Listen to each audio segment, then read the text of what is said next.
en Guyane et il y a des gens qui vous parlent encore de ce Noël 79 où on n'y croyait pas trop. En plus, c'était une tentative qui était presque la tentative de la dernière chance parce que s'il n'avait pas réussi à lancer, on était obligé de renvoyer l'étage en Europe et ça aurait pu être assez dommageable au programme parce que les autorités actuelles n'étaient pas très chaudes. Ils étaient attentistes un petit peu. C'était l'époque de Giscard. Enfin, il y avait tout ce contexte qui a beaucoup évolué.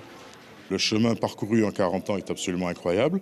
Ariane, aujourd'hui, à Kourou, c'est plus qu'Ariane, justement. Il y a Vega, il y a Soyouz, et puis il y a l'avenir qui se prépare.